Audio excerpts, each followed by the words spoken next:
Megadrop est le nouveau service proposé très récemment par Binance. On va voir dans une première partie du coup en quoi ça consiste, qu'est-ce que c'est Megadrop, comment on peut être éligible du coup aux jetons qui seront distribués sous forme d'airdrop par Binance. Et dans une deuxième partie, on ira comparer Megadrop avec Launchpool, puisqu'aujourd'hui le service phare de Binance pour pouvoir récupérer du coup des cryptos gratuitement, c'est le Launchpool. Et demain, je vous ferai une vidéo style tuto pour vous montrer comment participer au premier projet de Megadrop, à savoir BounceBeat.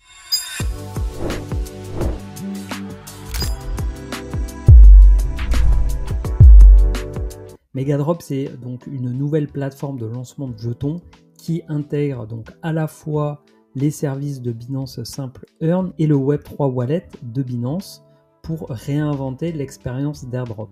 Jusqu'à présent, pour être éligible au Launchpool, donc il fallait détenir des BNB soit en stacking verrouillé, soit dans le BNB Vault. Là, il faut du coup que ce soit en Simple Earn, donc il va falloir les bloquer. Et il va falloir aussi, pour multiplier du coup le nombre de jetons, mais c'est pas obligatoire en fait, on va aller voir, c'est un système de points, aller faire des quêtes sur le Web3 Wallet de Binance. Alors déjà, moi la première question que je me pose, c'est pourquoi Binance lance ce nouveau service? Quel est l'intérêt du coup de la plateforme à lancer ce type de service? Donc j'en vois trois principaux au-delà de faire parler d'elle.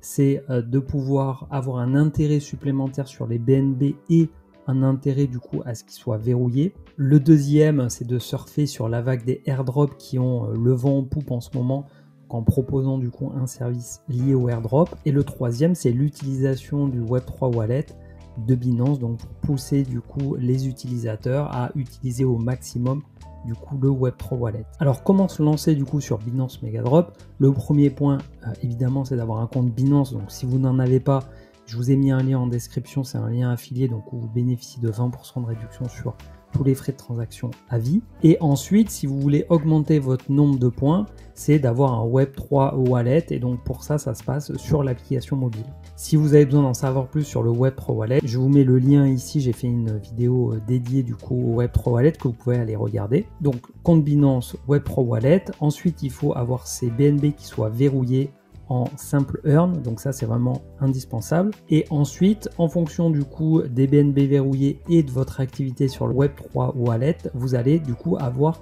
un score, donc un nombre de points. Donc au niveau du calcul des scores de Megadrop, donc la récompense elle est versée à chaque utilisateur en fonction du coup du score total de chacun, proportionnellement du coup au score total de tous les utilisateurs qualifiés. Donc c'est un système de score.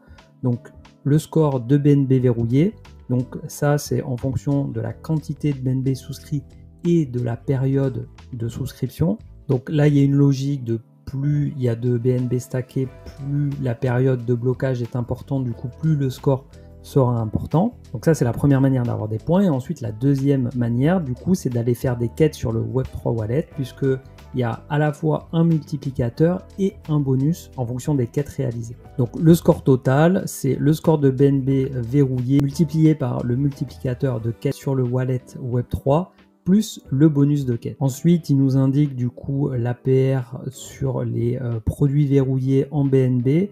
Donc ça, c'est le rendement annuel en fonction de la durée de blocage.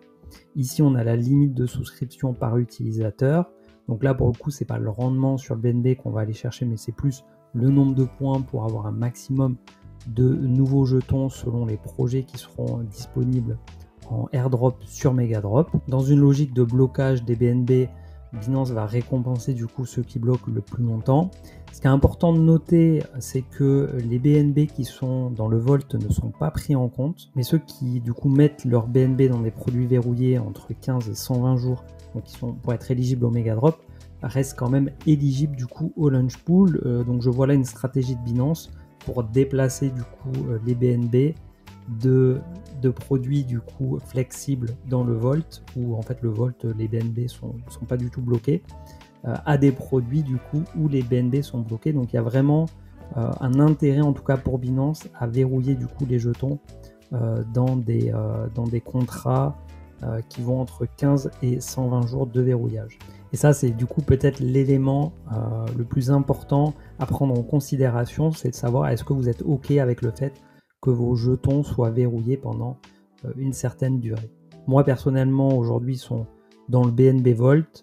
Demain je vous ferai la vidéo du coup sur le premier projet. Je pense que j'en passerai tout ou partie du coup dans des produits verrouillés pour en tout cas participer au moins au premier projet Megadrop et voir un peu en termes de rendement ce que ça peut donner. Et puis on verra par la suite du coup ce que je déciderai, puisque ça c'est aussi pour moi très important de se mettre en phase avec les cycles du marché crypto. C'est sûr que si on est en début de bull run, ça peut ne pas être gênant du coup de bloquer des cryptos. Par contre, si on est sur une période où on sera plutôt en prise de profit, du coup je serai plutôt en train de vendre mes BNB plutôt que de les bloquer sur plusieurs mois, puisqu'on a un produit qui va quand même jusqu'à 4 mois de verrouillage. Et également le dernier critère qui rentrera en compte dans ma réflexion, ce sera de savoir quelle est la différence en termes de points entre 15 jours et 120 jours. Est-ce qu'on a une différence de points qui va être de 50%, 100%, 120%, voilà, x3, x4, x5, x10. Sur le nombre de points, ça peut également jouer du coup dans la réflexion que j'aurai. Je vous propose maintenant du coup de voir un comparatif entre Megadrop et Launchpool. On est là ici du coup sur un tableau comparatif réalisé par Binance. Donc au niveau du fonctionnement, pour Megadrop, comme on le disait, il faut verrouiller les BNB et ou terminer des missions avec le Web3 Wallet. Donc ça se cumule. Au niveau du Launchpool, il faut engager des BNB et ou des FDUSD. Au niveau de la participation, donc on disait il faut être sur des produits verrouillés pour le BNB, alors que pour les Launchpool, on a en plus la possibilité de pouvoir utiliser des produits non verrouillés, donc le BNB Vault, ou directement d'aller bloquer des BNB ou des FDUSD juste le temps du farming. Au niveau du calcul des récompenses, donc là on va rajouter du coup les réalisations d'émissions du Web3 Wallet, et donc on va additionner avec celles obtenues avec les BNB verrouillés, alors que là ça dépend uniquement du coup du nombre de BNB ou de FDUSD engagés. Au niveau du boost de récompense, donc si on a utilisé le Web3 Wallet, qu'on a terminé l'émission, du coup on a droit à un boost de récompense, alors que sur le Launchpool il n'y a pas de boost possible. Au niveau de la distribution des récompenses, donc pas de différence, les deux c'est le portefeuille spot Binance. Et au niveau du type de projet, sur le Megadrop, on n'a que des nouveaux jetons uniquement. Donc là, on est vraiment dans une logique de airdrop. C'est pour ça que je pense que ça s'appelle Megadrop. Et sur le Launchpool, on va avoir soit des jetons existants, soit des nouveaux jetons. Alors maintenant, quel est mon avis du coup sur ce nouveau service Megadrop ? Petite parenthèse pour les Launchpool, du coup, j'ai fait une vidéo dédiée sur le sujet. Donc je vous invite à la regarder si vous ne l'avez pas encore vue. Pour revenir sur Megadrop, la seule chose qui me dérange, c'est d'avoir à verrouiller des jetons. J'aime bien le côté flexible du coup des Launchpool. Donc sur le premier projet, je ferai un test pour voir un peu ce que ça donne en termes de rendement. Il faut voir également du coup quel est le projet qui est proposé. Et comme je le disais tout à l'heure, ça va aussi pas mal dépendre de la période dans laquelle on se trouve en termes de cyclicité du marché, savoir si on est plutôt en marché baissier, en marché haussier ou en phase de consolidation. Pour déterminer si je suis prêt du coup à verrouiller des BNB dans un projet. Sous réserve du coup que j'ai des BNB aussi en portefeuille, parce que je ne pense pas que j'achèterai des BNB spécifiquement du coup pour être éligible au Megadrop. Voilà du coup pour la présentation de Binance Megadrop. J'espère que vous y voyez plus clair sur ce nouveau service proposé par Binance. Demain, je vais sortir du coup une nouvelle vidéo pour vous montrer comment je participe au premier projet Bounce-Beat sur la nouvelle plateforme du coup Megadrop. Donc pour pas la louper, je vous invite à vous abonner et à activer les cloches. Je vous donne rendez-vous donc pour le coup demain, et d'ici là, portez-vous bien. Ciao.